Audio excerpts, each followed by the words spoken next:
आप सभी का 9:30 बज रहे हैं और आप देख रहे हैं स्पेशल रिपोर्ट। और स्पेशल रिपोर्ट में आगाज करेंगे सबसे पहली खबर पहलगाम से। पहलगाम आतंकी हमले को लेकर भारतीय जांच एजेंसियों को कुछ पुख्ता सबूत मिले हैं। इन सबूतों से साबित हो गया है कि आतंकियों ने न सिर्फ पाकिस्तानी हथियारों का इस्तेमाल किया बल्कि चीन की ऐसी तकनीक का इस्तेमाल भी किया है जिसका इस्तेमाल इससे पहले कभी नहीं हुआ था। देखिए इस रिपोर्ट में।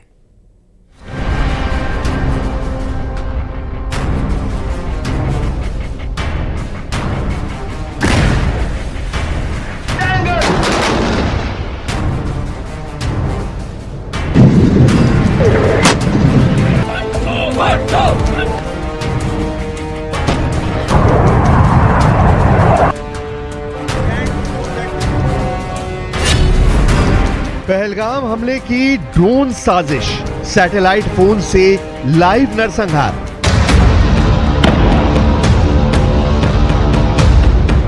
बाईस अप्रैल को पहलगाम में 27 हिंदुस्तानियों को जिस तरह से पाकिस्तानी आतंकियों ने मारा है, उसने पूरे देश में कोहराम मचा दिया है। पाकिस्तान ने कश्मीर के कुछ गद्दारों के साथ मिलकर ऐसा नरसंहार किया जो पिछले 21 साल में कश्मीर में टूरिस्ट पर सबसे बड़ा हमला माना जा रहा है। खुद जम्मू कश्मीर के मुख्यमंत्री उमर अब्दुल्ला ने विधानसभा में कश्मीर में मारे गए टूरिस्टों को लेकर जो कहा, वो आंखें खोलने के लिए काफी है। उन लोगों के दुख दर्द को शायद इस असेंबली से ज्यादा कोई और असेंबली या पार्लियामेंट समझ नहीं पाएगी। इसलिए हमने चाहा कि यहां इस हाउस के तरफ से इस हमले की मजम्मत हो। 21 साल का सबसे बड़ा हमला, मारे जाएंगे आतंकी और गद्दार। इधर दूसरी तरफ पहलगाम में जांच एजेंसियां अपनी पूरी क्षमता से इस आतंकी हमले की जांच में जुटी हैं।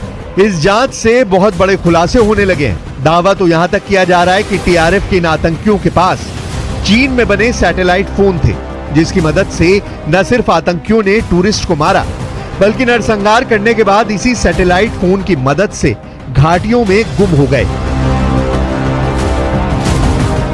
पहलगाम में हुआ आतंकी हमले की जांच में कई खुलासे हुए हैं। एनआईए की जांच टीम इस बात पर ध्यान दे रही है कि आतंकवादी घाटी में कैसे घुसे और कैसे बाहर निकले।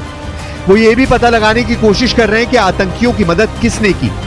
पहलगाम आतंकी हमले में आतंकी ड्रोन से हमला करने की रणनीति बना रहे थे, लेकिन वहां पर बड़ी संख्या में स्थानीय लोग मौजूद थे, जिसकी वजह से ड्रोन से हमला करने की रणनीति को टाला गया। सैटेलाइट फोन का आतंकी लगातार इस्तेमाल कर रहे थे।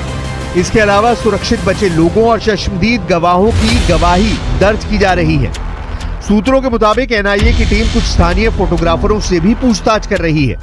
उनके पास या उनके फोन में जो भी वीडियो या फोटोग्राफ हैं, उनको भी जुटाने का काम किया जा रहा है।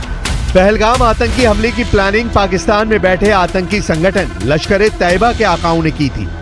कश्मीर की बैसरन घाटी में खून खराबे के लिए उन्हें पाकिस्तान में ट्रेनिंग दी गई थी। जांच से पता चला है कि आतंकवादी कोकरनाग के जंगलों से 20 से 22 घंटे पैदल चलकर आए थे। आतंकियों ने एक लोकल कश्मीरी और एक टूरिस्ट से मोबाइल फोन छीने थे। हमले में 4 आतंकवादी शामिल थे, जिनमें 3 पाकिस्तानी और एक स्थानीय आदिल ठोकर हुसैन था। एनआईए के अधिकारी फोरेंसिक एक्सपर्ट्स की मदद से पूरे बैसरन घाटी में सुराग ढूंढ रहे हैं। जांच में पता चला है कि आतंकवादियों ने AK-47 और M4 राइफल से गोली चलाई थी। बैसरन में घटनास्थल से चाइनीज स्टील कारतूस भी मिले हैं, जो बुलेट प्रूफ जैकेट को भी छलनी कर सकती हैं। प्रत्यक्षदर्शियों के मुताबिक 2 आतंकी अचानक दुकानों के पीछे से आए और उन्होंने पर्यटकों को कलमा पढ़ने को कहा। जब वो कलमा नहीं पढ़ सके तो उन्होंने 4 लोगों को बहुत करीब से गोली मार दी। उनको ये सोचना पड़ेगा कि उनकी अम्मा को किसने मारा। टेररिज्म से तो मारी ना उनकी वालदा,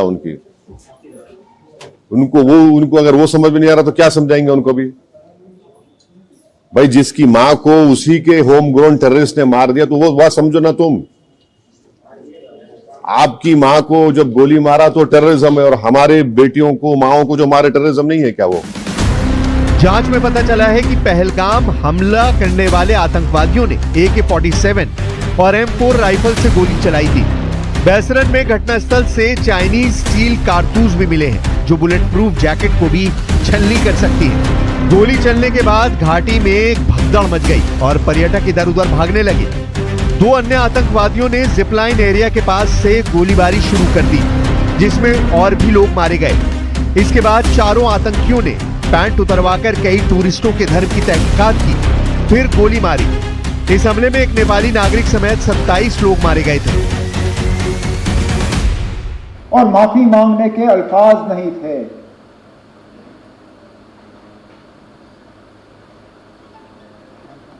क्या कहता हूं उनको, नेवी अफसर की विधवा को जिनको शादी हुए ही चंद दिन हुए थे। जम्मू कश्मीर के पहलगाम में हुए आतंकी हमले को लेकर और भी कई बड़े खुलासे हुए हैं। 27 बेगुनाह लोगों को मौत के घाट उतारने वाले 4 आतंकी 10 से ज्यादा मददगारों से संपर्क में थे। आतंकियों की मदद 10 से ज्यादा OGW यानी ओवरग्राउंड वर्कर कर रहे थे। ये सभी OGW आतंकियों से चैट कर रहे थे। आतंकियों और OGW के बीच बातचीत इनक्रिप्टेड ऐप के जरिए हो रही थी। सूत्रों के अनुसार पहलगाम हमले के आतंकी कम्युनिकेशन के लिए उच्च चीनी तकनीक का इस्तेमाल कर रहे थे। हैंडलर से संवाद के लिए चीनी सैटेलाइट फोन और ऐप का इस्तेमाल किया गया था। सूत्रों से यह भी पता चला है कि बैसरन घाटी पर हमले से 5 दिन पहले ड्रोन उड़ते हुए देखा गया। जांच एजेंसियों के मुताबिक आशंका है कि इसका रेकी करने और संभावित भीड़ का आकलन करने के लिए किया गया था। यह भी पता चला है कि पाक खुफिया एजेंसी ISI LOC के पार 5 लॉन्च पैड्स पर निगरानी कर रही है। 2 मुजफ्फराबाद और 3 नीलम घाटी के पास हैं। सुरक्षा एजेंसियों ने कम्युनिकेशन रिपोर्ट्स और सैटेलाइट इमेजिंग से इसकी पुष्टि की है। मैं ઝીપલાઇન કરીને હું ઝીપલાઇન સ્ટાર્ટ કરી ત્યાં જ ફાયરિંગ સ્ટાર્ટ થઈ ગયું એન્ડ ઝીપલાઇન પતા મેં જોયું કે ઓલરેડી મારી ઝીપલાઇન સ્ટાર્ટ હતી ત્યાં સુધીમાં નીચે 5 થી 6 જણાને ગોળીઓ મારી દીધી અને ત્યાં આતંકવાદી હુમલો સ્ટાર્ટ થઈ ગયો હતો।